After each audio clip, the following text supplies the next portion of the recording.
Welcome to another installment of Hymn of the Week from A New Book of Old Hymns. Today's hymn is for Advent. It's the Vespers hymn for Advent called Creator Alme Siderum or Conditor Alme Siderum, depending on which version you have. So, the story goes, it was first composed in the 7th century or around the 7th century, so about 600 and something, so really, really old, as Conditor Alme Siderum. So conditor, or conditor, I should say, conditor is the word for a builder or founder or creator. And the emphasis should be on the first syllable, conditor. So it comes from the word condere, which is to found or to build. Now, there's another word in Latin called condire, with this accent on the second syllable, condire, which means to pickle or to embalm, which is a little bit different. So if the word for a builder should be conditor, and that means the word for an embalmer would be conditor. So this wasn't too much of an issue for 1,000 years, from 600 to 1600. But in 1600, everyone was getting all enlightened. So we have Pope Urban VIII, who's famous for the Galileo case, among other stuff, and Benitez famous sculptures, and he was doing all this artsy stuff all over the place. And he had a look at these hymns and said, that should be conditor, not conditor.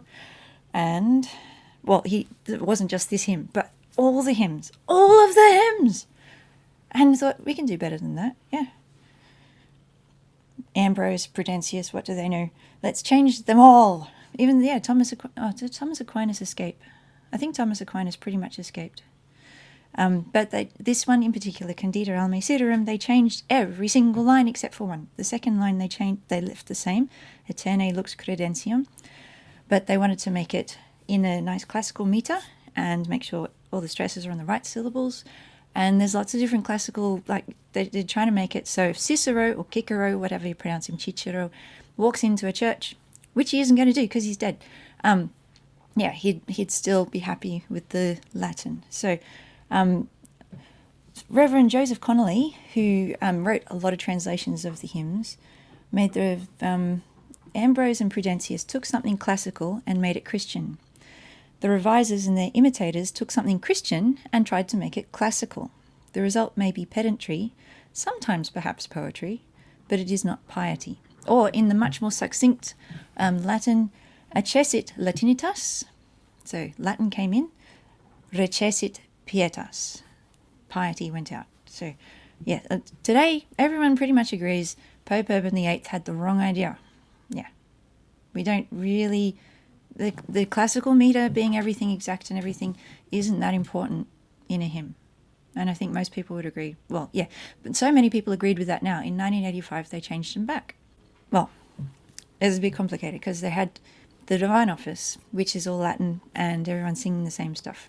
And then they had the Liturgy of the Hours, which is sort of all in Latin in one way, but also has everything in the vernacular as well. So even though they changed a lot of the hymns in the Latin version back to the pre-Urbanite hymns, we don't actually sing them anymore because everyone's got their vernacular translations. So, and they, as well as bringing back a whole lot of hymns, they also had new compositions. So many, many hymns are attributed to St. Ambrose because he's like the Papa Haydn. Haydn started the symphonies, I think, and Ambrose started the hymns. So all these hymns are in the style of St. Ambrose, so they get attributed to St. Ambrose, even though he probably didn't write all of them.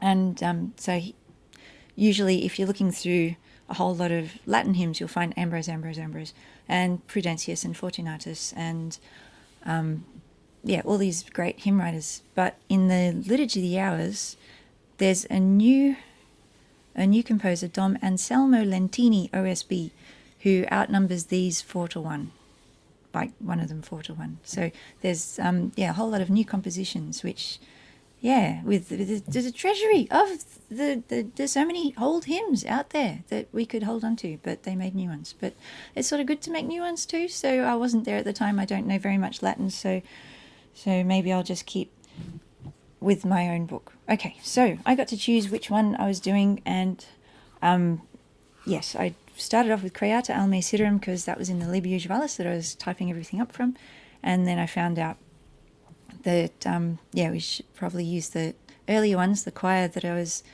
at our local Latin Mass was using the earlier ones. So, I changed it back. I didn't realise how much they changed those, so you might find some inconsistencies in earlier versions, but I think all the typographical errors are now all totally wiped out. So if you get a current copy of New Book of Old Hymns, it should be all consistent. Okay, so shall we sing it? This is lovely to sing. It is so easy because it is made of 6 notes, based just 6 notes, less than an octave. And have you seen this book? The Story of Redemption, The Story of the Redemption for Children. It's a great little book. It's all the hymns are in English, I should say. They have 2 that have used this tune. They have it down as Creata Alme Siderum, if you can see just in there. So, because it's such an easy tune, they've sort of got a pick of easy Gregorian chant tunes, and then they put modern verse to it. So it's because it's the Advent hymn, they've got an Advent thing about the Annunciation.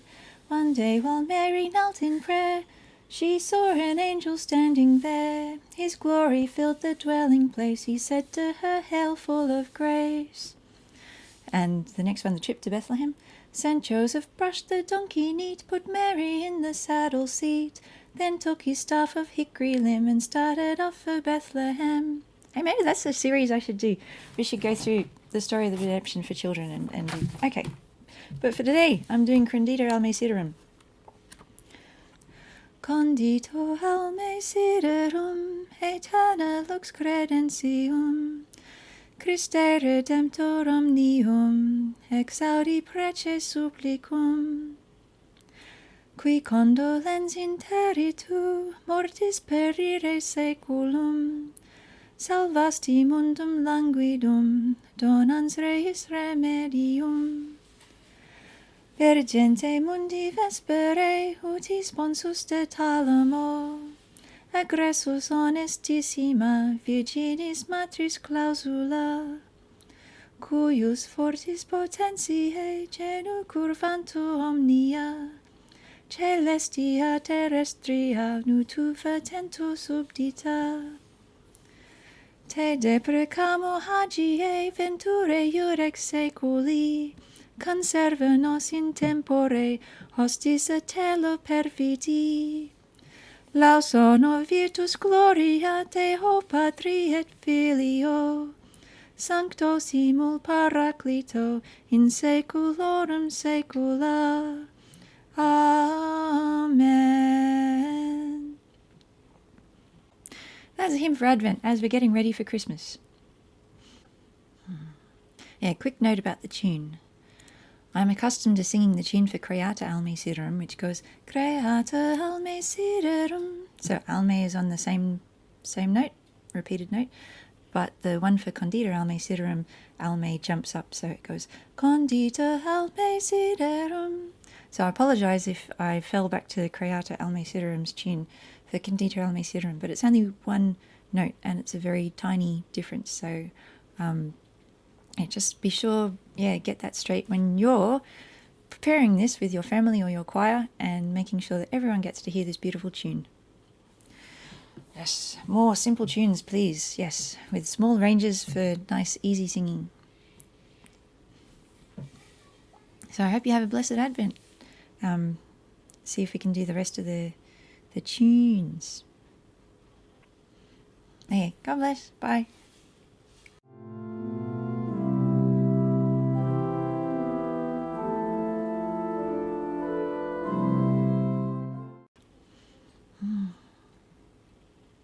That's a hymn for Advent as we're getting ready for Easter. No. One of the changes with the Vatican Council was the idea to revise all the hymns of the Liturgy of the Hours back to the way it was before. So since 1985. Are you sure? There you go. Yes, I did a lot of research. So 1985, the Liturgy of the Hours brought back some of the old versions. Cheeks red. Yeah, so they went back to Conditor Alme Siderum instead of Creata Alme Siderum. So it was Conditor Alme Siderum from 600s to 1636 for about 1,000 years. And then it was Creata Alme Siderum.